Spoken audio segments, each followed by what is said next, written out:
یہ وہ مہینہ ہے جس میں قرآن نہیں آیا بلکہ محافظ قرآن نے خود قرآن کو بچایا۔ سبحان اللہ۔ جس دن حضرت مسلم کوفے میں شہید ہوئے اسی دن حضرت امام حسین علیہ السلام مکہ مکرمہ سے نکلتے ہیں، کیونکہ چٹھی ان کے پاس پہنچ چکی تھی اور اس میں تو لکھا گیا تھا کہ کوفے کے حالات بڑے تسلی بخش ہیں، اور آپ چٹھی پڑھ کر کوفے کے لیے نکل گئے۔ امام حسین علیہ السلام مکہ مکرمہ سے نکلتے ہیں اور اپنی بہنوں اور بچیوں اور دودھ پیتے بچوں کو بھی ساتھ لے لیتے ہیں، اور آپ مکہ مکرمہ سے نکلتے ہیں۔ علماء نے لکھا ہے کہ آپ کا قافلہ 82 حضرات پر مشتمل تھا، اور یہ بات یہاں خاص دھیان دینے کی ہے کہ امام حسین علیہ السلام کچھ لڑنے کے ارادے سے نہیں گئے تھے، کیونکہ ان کے قافلے میں بچے اور عورتیں بھی تھیں، اور کوئی بھی لڑنے کے لیے بچے اور عورتیں ساتھ نہیں لے کے جاتا۔ یہی بات ایک روشن دلیل ہے کہ عورتیں اور بچے ساتھ میں تھے تو نہ کوئی جنگ یا لڑائی کے ارادہ رکھتے تھے وہ لوگ، اور آپ یہی سوچ رہے تھے کہ 40,000 نے بیعت کر لی اور دعوتیں ہو رہی ہیں، اہل بیت سے محبت کا اظہار کر رہے ہیں کوفے والے، اس لیے عورتیں اور بچوں کو اپنے عزیز و اکرام کے ساتھ روانہ لے کر نکلے آپ، اور لڑنے کا ساز و سامان بھی پورا نہیں تھا آپ کے پاس ان لوگوں کے ساتھ۔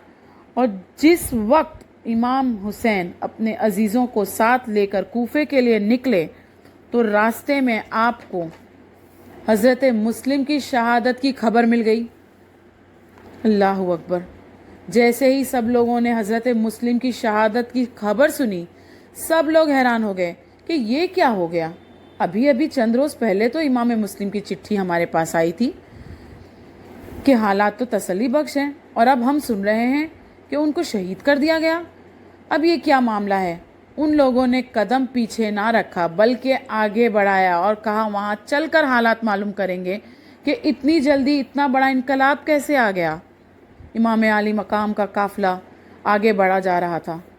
ابھی کوفے تھوڑا دور تھا کہ راستے میں انہیں حر بن یزید ریائی 1000 فوجی کے ساتھ لیے ہوئے امام علی مقام کو ملا، اور اس نے کہا، اے امام حسین علیہ السلام، میں تو آپ کو گرفتار کرنے آیا ہوں۔ آپ نے فرمایا، کیوں؟ اس نے کہا، یہ تو میں جانتا نہیں، بس ابن زیاد گورنر کوفہ کا حکم ہے کہ آپ جہاں بھی ملے آپ کو گرفتار کر لیا جائے اور اس کے پاس پہنچا دیا جائے۔ امام حسین نے فرمایا، ہمارا کوئی قصور تو بتاؤ۔ اس نے کہا، قصور یہ ہے کہ آپ نے یزید کے خلاف بغاوت کی اور یزید کے خلاف یہاں محاذ قائم کیا اور لوگوں سے بیعت لی۔ آپ نے فرمایا، نہ ہم نے کوئی محاذ قائم کی ہے اور نہ ہی ہم کوئی اقتدار کی ہوس میں رکھتے ہیں، اور نہ ہی ہمیں تخت و تاج چاہیے، بلکہ بات یہ ہے کہ اہل کوفہ نے ہمارے پاس چٹھیاں بھیجی ہیں۔ یہ دیکھو ان کی چٹھیاں، اور اس قسم کے مضامین لکھے ہیں کہ ہم فوری طور پر آنے کے لیے مجبور ہو گئے۔ بلکہ ایک روایت میں یوں بھی کہا گیا ہے کہ تھیلے بھر بھر کر چٹھیاں بھیجی گئی تھی امام حسین رضی اللہ تعالیٰ عنہ کے پاس، اور انہوں نے وہ چٹھیوں کو اونڈھیلا، تھیلوں میں سے نکالا۔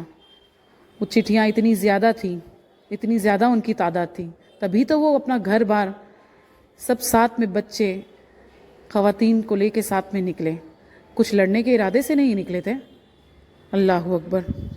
اور اگر اہل کوفہ بے وفائی کر گئے اور حالات بدل چکے ہیں تو ہم واپس چلے جاتے ہیں۔ اور جب امام علی مقام نے حر کے ساتھ گفتگو کی اور اپنے حالات اس کو بتائے اور اس کو پتہ چلا تو وہ بھی حیران اور پریشان ہو گیا۔ اس نے کہا، آپ ایسا کیجئے، اگر میں نے اس وقت آپ کو جانے کی اجازت دی تو میرے ساتھی جا کر میری شکایت کریں گے، اور ابن زیاد میرے اوپر مصیبت کر دے گا اور کہے گا کہ تو نے جان بوجھ کر امام علی مقام کو چھوڑ دیا اور انہیں جانے کا موقع دے دیا۔